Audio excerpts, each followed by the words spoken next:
the international community had a presence to ensure the highest standard of probity and transparency in the conduct of the elections.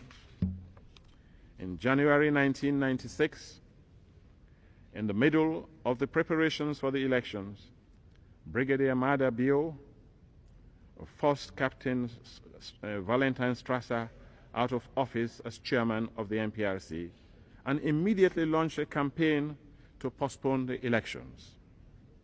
The banner of that campaign was Peace Before Elections.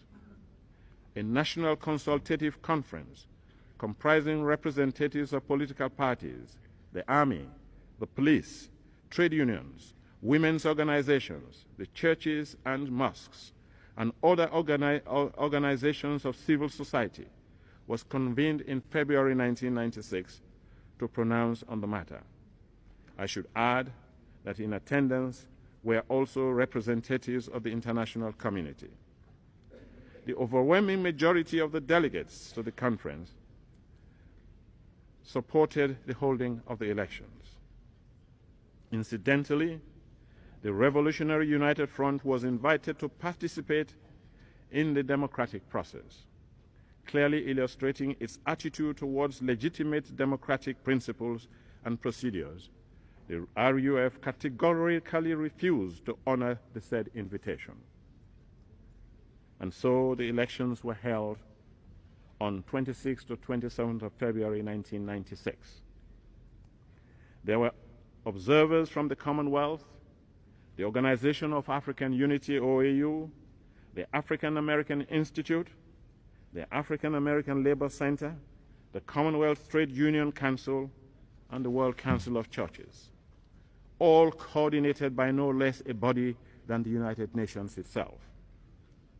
At the close of the polling, and long before the official declaration of the results, the international observers made a joint statement on the 29th of February 1996, in which they said that despite setbacks, they had witnessed a remarkably peacefully, orderly, and transparent conduct of the vote, which led them to conclude, and I quote, that the results will genuinely reflect the will of the people of Sierra Leone and usher in an era of democracy, end of quote.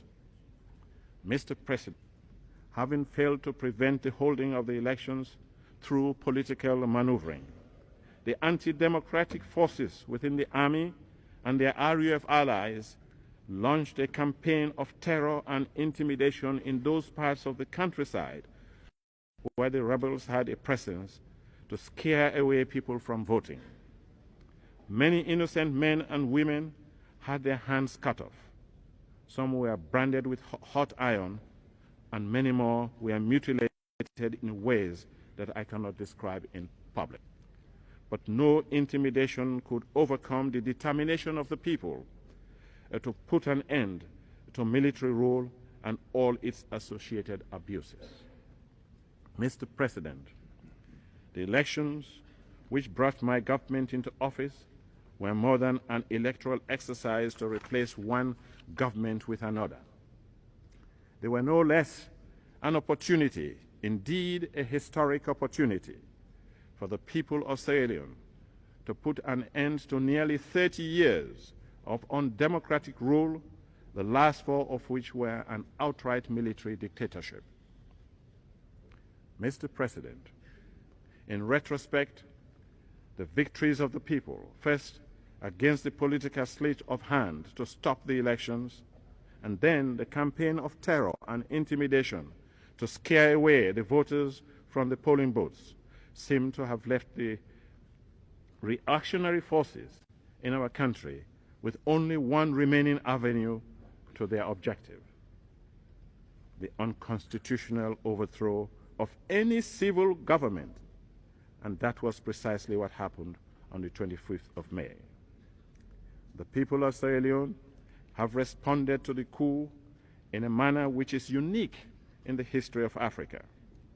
Thousands of citizens, some out of fear for their lives and other human rights violations, simply abandoned their homes and their country, moved into neighboring countries, declaring they would rather live as refugees outside Sierra Leone than stay under the rule of the illegal junta.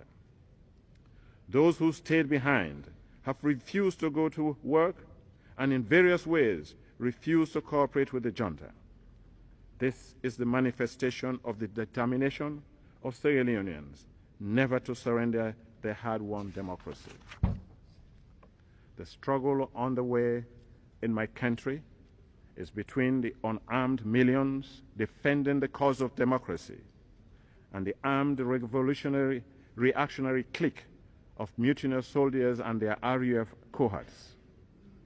In embarking on that perilous struggle, the people of Sierra Leone were never in doubt as to where the sheer military advantage lay. What continues to sustain the determined resistance of the people and to fortify their courage is the belief and the expectation that the international community cannot and will not let them down.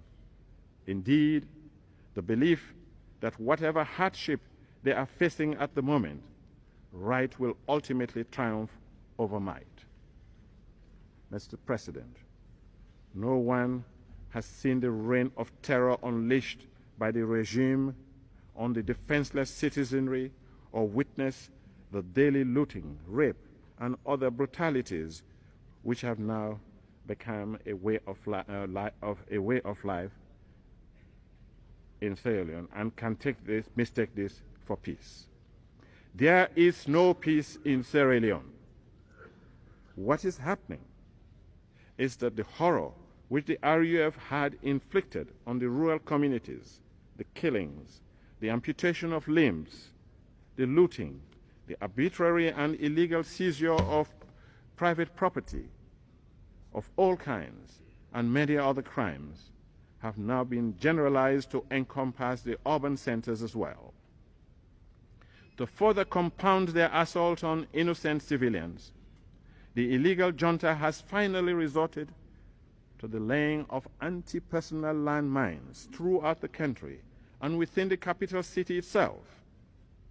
I need not spell out what a horrific act this represents as far as innocent men, women, children are concerned as they begin to fall victim of these hidden devices. Mr. President, this was precisely what my government was set out to avert. In my inaugural statement as President, I made the pursuit of peace and the end of the rebel war my most urgent of priorities.